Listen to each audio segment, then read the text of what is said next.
All right, everybody. Thanks so much for stopping by another episode of Real Estate Titans, sponsored by Lionbolt Media. I'm your host, Greg Fowler, traveling throughout the marketplace, interviewing the top professionals in our field, essentially gathering insight, inspiration. It really drives and motivates these top producers above and beyond everybody else in what I'd like to consider a real estate titan. Now, our very special guest and feature titan for episode 289 from beautiful Colorado Springs, Colorado, none other than Krystal Stearns. Krystal, it's an honor and a pleasure. Thank you so much for taking the time. No, thank you for having me. I'm excited. This is going to be killer. And again, I know that you and I have had known each other for quite some time. I've been very fortunate in my life to have a couple conversations with you. But for the audience and for the Titan Nation, I can't wait for them to get to know you as a person, as a professional, everything you do for the world. So let's dive into that, Krystal. Starting with the first question, which is really the origin story, right? So who are you?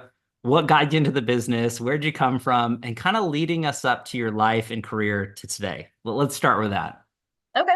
Let's see. I got into mortgages in my early 20s. I didn't really know what a mortgage was. We were in the process of buying a house, and the mortgage company was kind of chaotic. And so I was like, maybe I can be like some type of an office manager to get these people organized. This was during the subprime market where anyone could buy a house pretty much, but they were just kind of disorganized and there's just a lot of chaos. I was like, maybe I can come in, be a property, like excuse me, a manager, an office manager. I was newly pregnant with my oldest daughter, and they were like, "Man, you should be a loan officer." And I'm like, "That sounds great. What is that?" And so then they told me what it was, and I was like, "Yeah, sounds good." Like, had no clue what I was doing, and they were like, "Here's some people to call. Tell them you can get them a loan." So it's kind of like this cold call, kind of a refi sweatshop. I feel like I've really done business very slowly and kind of learned the hard way along the years, but hey, it all worked out in the end. So that's how I got in. I've been in for 18 years now. I've been with the same group for over 10 years, minus a 6 month stint that we can talk about later. Sure. But I've been with the same guys, Rob, Sylvia, and Todd Crane. We were at North Point, and now we're Valor Home Loans. Wow. So that's kind of a record to be with the same group that long in this industry. So that says a lot about them. Oof. I'm a mom of four, Mm. all the way from college to kindergarten. Oh my gosh. Freshman in college, a freshman in high school, a third grader, and a kindergartner. And so that's definitely what I do in my free time. I've lived in Colorado pretty much my adult life, moved here in high school, Wow. and yeah, just rocking it out one day at a time. Well, and that's an understatement, Crystal, when you mention that, because obviously you being an incredible mom and a business professional and really everything that you do in between, it speaks for itself. I love the fact that you had not necessarily mentioned, but I will mention it, that you are ranked top 1% in the nation. I mean, you're doing this at such a high level, and 18 years in the business is nothing to shake a stick at. I mean, that is some serious time. So I want to kind of go down that road and that path through your life and kind of what made you make the decisions and what made you obviously stay where you are today or the past 10 years with that, those group of people. So let's kind of talk about that. Let's talk about the business side and kind of where your thought process leads you up to today. Yeah. So like I said, I feel like I kind of did it the hard way, the slow way. I was at that kind of refi sweatshop. I went to Countrywide Home Loans Okay. right around the time that everything shifted. And Wow. so that was not fun to be caught in the middle of. I mean, Countrywide had a really bad name at the time. They were in the news a lot. So that was really tough for my business. Hmm. From there, I went to a broker shop that also just had some challenges that, life throws you these curveballs and um, different personalities, and this business can be very greedy and Mhm. very cutthroat, so there was a lot of that. Then I opened my own brokerage. Then I opened the first Fairway branch here in Colorado Springs, but the challenge with that was nobody really knew Fairway. Hmm. So from there I went to with the group I'm with now. We were a smaller bank at the time. We were Heritage Bank, got bought out, Hmm. went to North Point, and so it's kind of just been like this turbulence, right? But Mhm. with that, you learn how to work through the hard things and you figure out how you would have done things differently. So, like I Wow. said, I think I learned the hard way. I think I definitely had a slow start, Mhm. um, but like got me where I'm at now. So I think I've stayed with this group. There's just a trust factor. It's not the cutthroat. It's not the greed. Everyone gets to have a voice within the company. I think that's really important. And they move with the industry. So, in our industry, it's important that you can handle the challenges and move along and not close your doors. When a lot of companies are closing their doors, we're thriving here. So I have a Wow. lot of respect for them and what they've been able to accomplish and do and keep going and keep growing. So that's kept me here. Wow. And again, that speaks volumes about the decisions that you make and somebody of your caliber is to say, hey, why do I go where I go? Why do I align with who I align with? And what best speaks to the consumer, right? Your clients and your partners that are out there in the world trusting you and the team to really get it done at a high level. So let me dive into that side of it too, Krystal, because as you mentioned, I mean, there were some acquisitions, there was adjustments and that sort of thing. I mean, we are, ending 2024 right now. We're in December 3rd as we're shooting this right now. So, when we look at it from that standpoint, what have your thoughts been towards, kind of shifting in the industry and kind of where do you see it going from here? I mean, no one has a crystal ball, right? But just kind of looking at it from that perspective, what are your thoughts? No, I love this question because for anyone who's in the industry that's listening, I think we can all attest that this has been the hardest couple of years that we've seen. Mhm. I did see the '08 crash. I did go through that. And '08 crash, let's not forget, that was like a 3 to 4 year crash. That was such an awful time in our economy and the housing industry. People were losing everything. I mean, that was such an awful, depressing time. The difference, though, is people were still buying houses quite a bit then. They were getting foreclosures, they were getting good deals, interest rates were, in the fives ish what range. Then we saw COVID, and COVID, we financially and unit wise, we killed it. But what came from that? A lot of burnout, a lot of sadness worldwide, illness, death. I mean, there was a lot of loss. So it's like, okay, we're over here killing it in the real estate mortgage game, but then over here, there's so much sadness and darkness.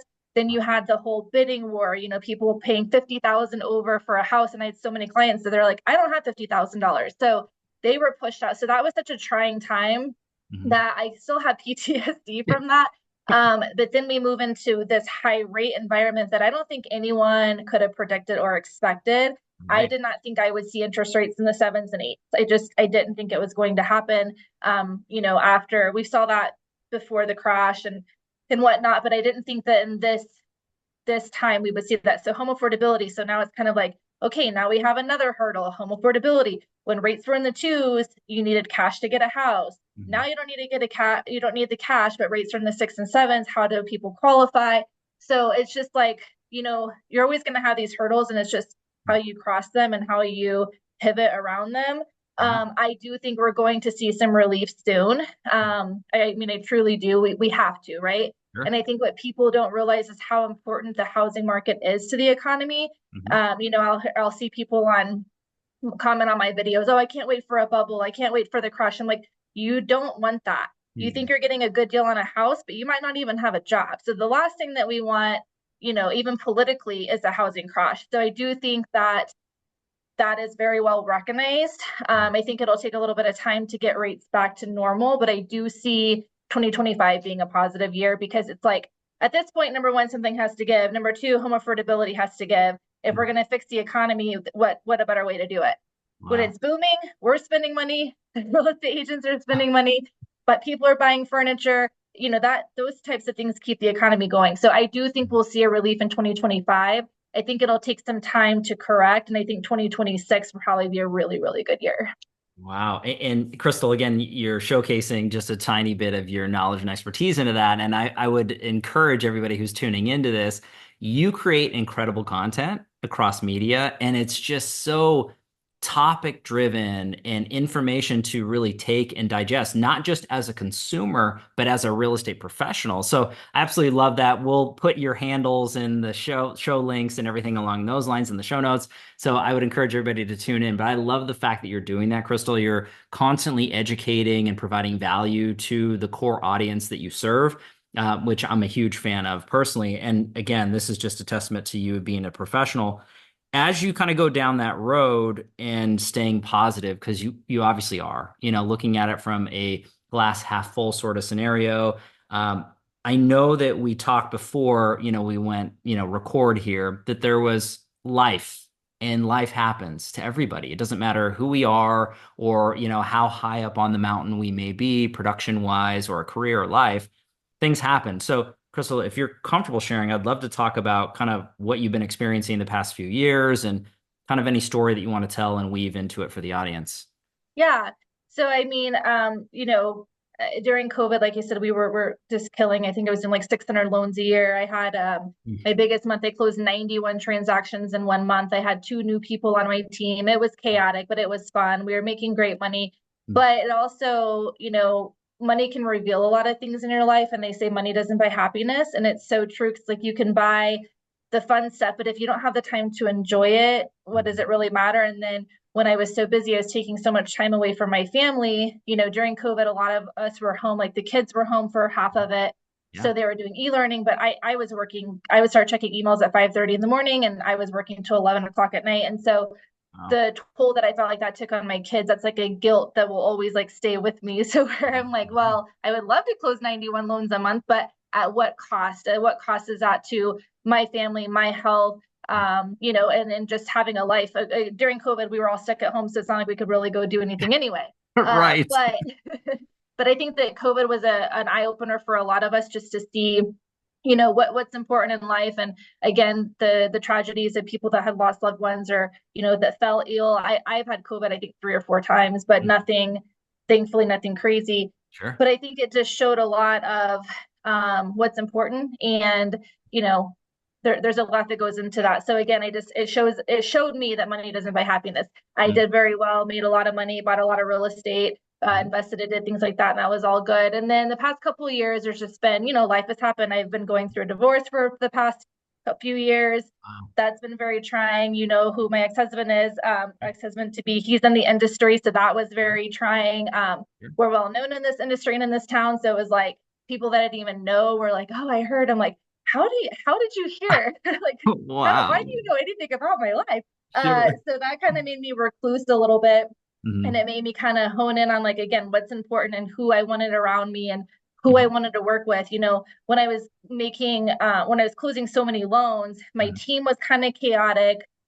My business partners were kind of like just you would take that phone call at 11 o'clock and I'd do that pre-approval. You would do anything to get it done. And then it's like, okay, let's revisit this. Who Mhm. do I want to work with? Who truly aligns with me and my goals and respects my family and my time? If it's an emergency at 11 o'clock at night, it probably isn't real estate related. It Right. can probably wait till tomorrow. But I just found that I was stretching myself so thin and I was giving so much time and energy into the people who weren't giving it back to me. So I really reevaluated so much in my life. And Mm. again, who I surrounded myself around. And I prayed to have people in my circle and in my group that I felt like, were supposed to be in my circle. And for those that weren't to kind of go away.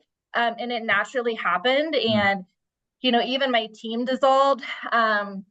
Which my team were people that were close to me. They were family through marriage, a best friend, people that have been on my team that we went on team vacations with. Mm. So for that to dissolve was like really, really hard and trying. But then looking back, I feel like, and I'm not super religious, I'm spiritual, but I do feel like God, universe, whatever you want to believe in, Sure. aligned those things to happen to help me to kind of reevaluate and to get people out of my life that maybe were no longer had a place in my life. Mhm. And so in turn, I was able to rebuild my team with new people who I feel like just align with who I am today.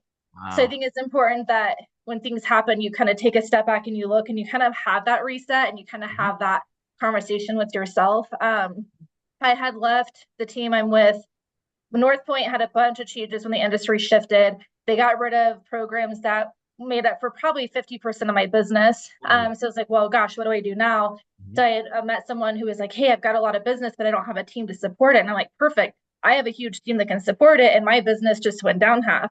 Wow. With reevaluating the agents I worked with, there Mhm. was a large team that didn't align with my business anymore. So Mm. that was another chunk of my business. So I was like, okay, let me move that out of the way. And so going into this new partnership, I made a lot of decisions in a vulnerable time in my life, which Mhm. I don't recommend, Sure. because you kind of make decisions that you probably wouldn't have made if you were more clear headed. And so Mm. I had about a 6 month stint of a bad partnership. And Okay. I came to, I mentioned Rob and Todd here. I came to Rob and said, hey, I just need mentorship. I need to know what to do here. And Wow.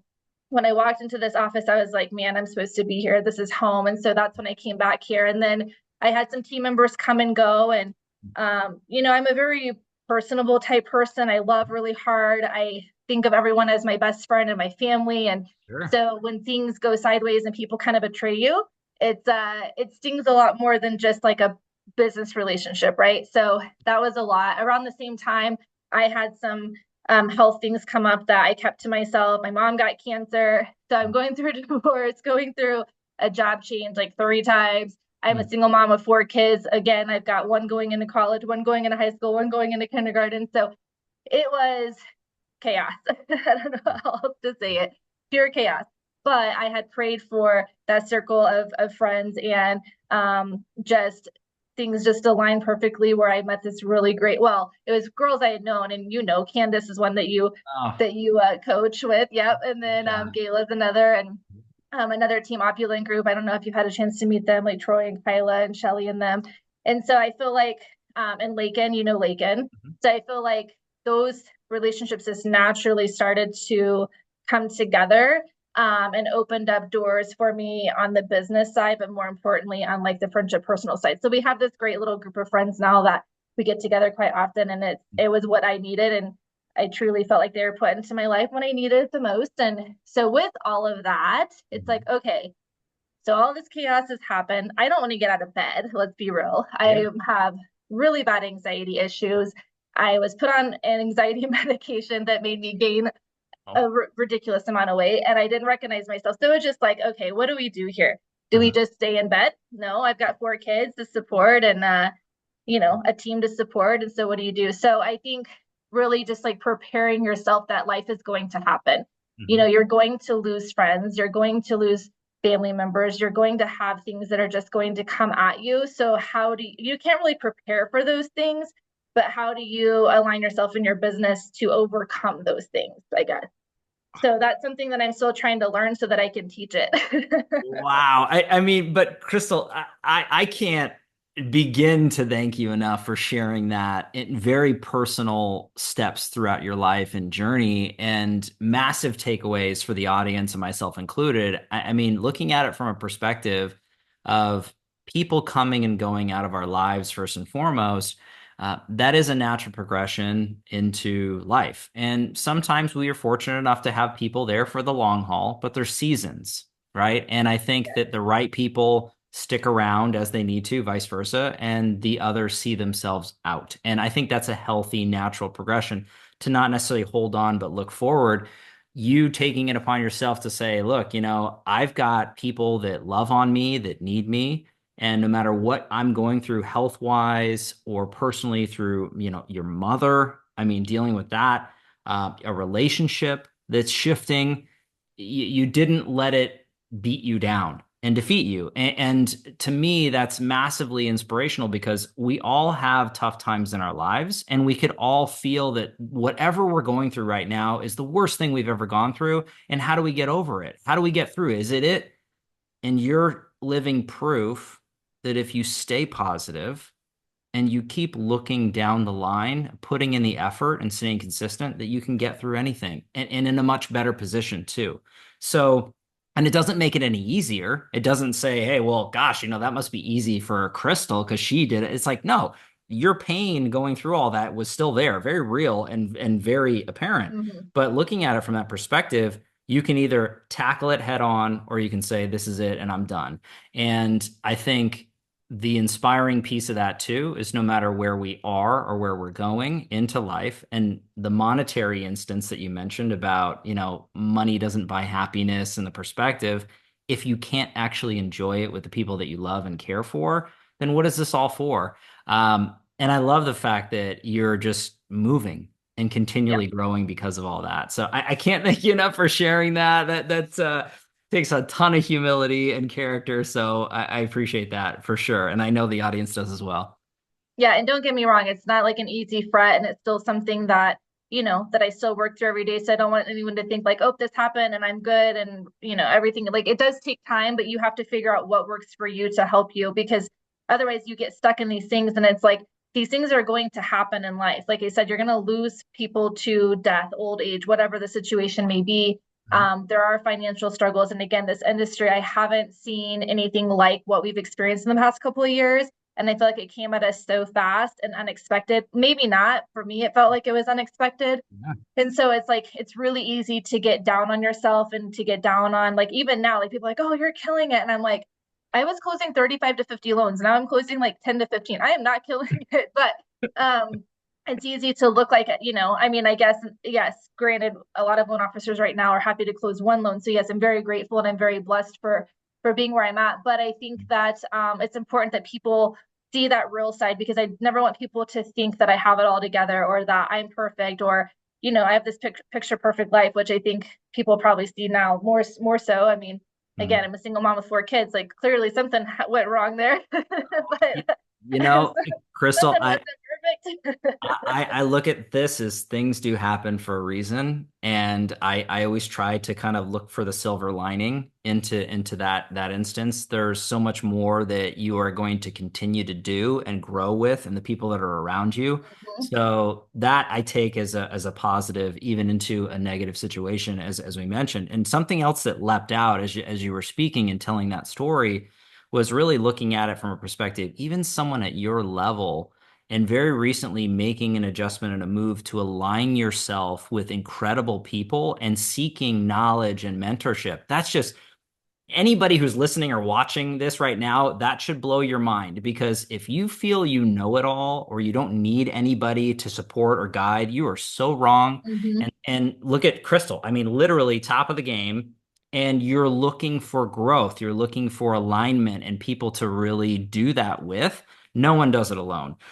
What's that adage that they throw out there? If you want to go fast, go alone, but if you want to go far, go together. And Mhm. I think that's kind of Yes, the 100%.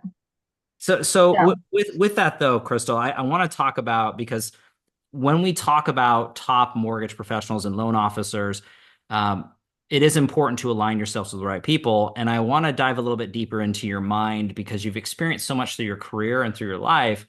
This second question is more tactical into it to say, if you could go back on your career thus far and pick or choose one or two things that you might have added or implemented that you really saw growth, movement of the needle in a positive, what would that look like for you? What advice would you give anybody tuning in right now to help them grow and scale, no matter where they're Yeah. at? Yeah, no, that's a great question. So I definitely think the alignment piece is so huge. So when I came over with the group that I'm with now, again, that was 10 years ago. I'd Mhm. already been in the business for about 8 years. And when I came over here and people were doing these huge numbers, and I mean, at the time I was closing a few loans a month and I was happy. I built a brand new house at the time and like nothing crazy, right? It was like 275,000. But Yep. so then it was like, okay, I think I'm doing well, like for myself. Like I had my girls, I was a single mom to my 2 girls at the time, and Mm. I was like, this is fine. But when I came over here and I saw what people were doing, I'm like, wait, you guys are closing like 10 deals a month every single month. Like, wait, that's crazy because I hadn't really aligned myself with anyone that was doing that. And in 2015 was the year that I'd had my son. Okay. And the end of 2015, so I was pregnant with him pretty much the whole year. And I Mm. did like 21 million, which equivalent to today's numbers would probably be about 80 million because the purchase prices were like 150,000 at the time. Sure. But we went to like we had a little award event in Georgia, and I brought my new little like 3-month-old baby. I'm like, we are going to this event. I did this pregnant. Like this is a big deal to me because again, I hadn't even heard of people like scaling to these crazy levels. Like at one point, Brian, when he worked at Compass, I think he said he did like 12 million in a month. And I'm like, what? Like, this is insane. So aligning yourself is so important. Mhm. Being around people who are not just doing it, but are doing it and sharing. Like, again, I feel like this business can be greedy and it can be selfish where it's like, I'm not telling you how I got this done. Or me, I'm like, let me help you skip 10 years of your career. Let me help you get where I wish I could have been if I would have learn. I just was always by myself, always learning the hard way. And so definitely alignment, I would say, is number one. And then number two is hiring people smarter than you. Okay. Okay. The hiring piece is really important. And Candace and I have talked about this, and I've talked about this with multiple people. For me, when I hired my first loan officer assistant, Ashlyn, she changed my life. I went from doing 5 to 10 deals a month to doing 20 deals a month with having her help, where it's like I was so scared to have that first hire because I was responsible for the food on her table at that point. But Sure. that helped me scale. But you have to hire someone who is better than you in the ways that you're not. So like the things that I was not good at, I needed to hire someone who was better. And even now, like the team I have now, gosh, if I would have had them during COVID, I'd be retired. Like they're so top notch. It's seriously, they're so good. They're so top notch. They're so smart to where sometimes I'm like, you're gonna take my job, you know. But yeah, I would say alignment, and with the team I have now too, like they're so positive. They don't complain. Like we don't complain about interest rates because what's the point? We can't change them, right? Yeah. So what's the point? And so they don't complain. They're just positive. They go for it. They don't slow down. I mean, Kyle on my team, he's only been in the business for a few years, and he's closes like 15 deals a month. Again, in this market as a newer loan officer, like he's killing and he's so positive and he just goes for it. And then I have Katie and Ken, my front end and back end. And again, they're just so smart. I don't even worry. I hand them the file, I back out. I have Gianna that does marketing for us now. And then we just added another loan officer, Derek, who's been awesome. And then Brian, I think you know Brian Cortez. Does that I name sound familiar? think so. He Yeah. started with me about a year ago and he's really scaled because they're motivated, they're hungry, they're positive, they want it. And so they all have such good attitudes. And like I feel like Brian's really helped me calm down too with how positive he always is. And so it's just focusing on what you can control and then just having that support around you. So I would say the biggest thing is hiring the right people. Don't hire your cousin's friend. Don't hire, because somebody needs a job. I did that a lot. Oh, Mm. you need a job? Yeah, let me just find a place for you. Be careful hiring friends because that can go different ways. You want to be able to work with your best friend. That's amazing if you can make that work. Yeah. So I would just say, yeah, the hiring piece is huge Oof. to be But able to scale. the two pieces of that, when you talk about the alignment and surrounding yourself with great people, internally and support through business, but also personal, that's huge for everybody to take away. Secondarily, bringing those minds into your world that they love, eat, sleep, and breathe those certain tasks that maybe as a professional you don't enjoy, you're not extremely proficient at, again, to let you use your superpower to the max, I think is crucial. I want to ask you this though, because I know the audience is maybe feeling this depending on where they're at in their careers. But what were you feeling or going through during that first hire? Because I mean, you'd mentioned it like, oh, I've got to support this person's family, like I got to put food on their table, sort of scenario. But what was that shift for you? Like, what made you say, okay, now is the time? Because people ask that all the time, like, when is the right time to do that? So what was it for you back then? Well, I would say as soon as you can afford to do it is Okay. probably the best time. For me, I feel like I always want everything to be perfect and then I do it. And that's not, you're never going to have perfection. So I would say when you feel like you can financially, for me to bring on Ashlyn, I was like, okay, I only need 2 more loans a month to cover her full salary plus what she wants in bonus. Okay. So how can I get 2 more loans? Well, the part of the job that I really dislike, which is what Kim does now, is the back end getting, hey, I need to update a pay stub. Hey, I need you to sign this form. Hey, what's this deposit? Chasing that stuff down was such a grueling task and it was so time consuming that I could never get to that next level because I'm over here drowning on this when I need to be out getting business, right? Because just like real estate agents, like I have to go out and hustle business from real estate agents, they go hustle business, in different ways. Hmm. So I would say as soon as you can financially do it, and I mean, you need to be able to put in the work too. You can't just, close a couple deals with, oh, I'm going to hire someone because I don't want to do anything. Hire them to take on the things that you can take off your plate that allows you to go get more deals. And I feel like every person you hire should allow you should be able to double what you're paying them Ooh, at got least, right? Same it. with like marketing. I feel like in marketing, you should be able to double. So, Hmm. my most recent hire was Gianna. She is doing marketing. She's young, and I wanted someone who was young because they would understand social media. I feel like I'm a millennial, right? So I feel like I'm kind of getting pushed out of some of that. So I was like, I need someone who's young and hip and knows this. Sure. And she just brings like a different level to us, and she takes so much off my plate to where I'm like, okay, she frees up so much of this time. If I pay her X amount, I need to be able to go and get this much more business. So the other big piece with that though that's super important is you have to be ready to properly train them. Uh-huh. And if it is like, because I've hired business development people that didn't bring any business, Yeah. I thought that they would just go and get it and bring it in. Mhm. Well, I didn't know I needed to hold them accountable. So having like proper training, Wow. having accountability, having proper expectations. Those things are so, so important. So, man, that hiring piece, that's going to be your number one way to scale for sure. Whoa. And again, this was almost like a mini master class right here into this, Krystal. Sorry. I know there's so much more info that we could dive deep into and go through. And I think that segues beautifully into kind of your initial piece is the alignment. And anybody that's tuning into this that really enjoys kind of your journey, the story, really thinking about making a shift or a move to align with people who care, who are going to give the guidelines and the support to help grow and scale. And again, to really build a life by design in the mortgage space. I mean, the alignment is here. So what's the best way for anybody who really wants to get a hold of you or to learn more? Where do we want to drive them? Probably, I mean, if you're on social media, send me a message on probably Instagrams. Facebook is sometimes hard because it'll hide the messages, or just call me. Okay. You can put my number down there. I have a business number 719-360-7171, or text me, whatever is easier. And I think that's an interesting thing that you say too, because it's like what we have at Valor has been so unique, because it's all these big dogs basically Yeah. that put a company together to say, how do we want to be different from companies that we've worked at? What do we want to do that's better? And they've kind of just aligned all of that together. And so I recently had a friend of mine that I met in a coaching group that has recently come over, and he's like, man, he came from the broker side, and he's like, this is like brokering, but on steroids, because there's so much support. And then today, like we got on a call with him today about adding some different lenders and stuff. And it's like, how cool that you can be a new person coming into a company like this and be heard, right? And Wow. be supported. And so, yeah, I mean, that alignment piece is just, I can't say that enough.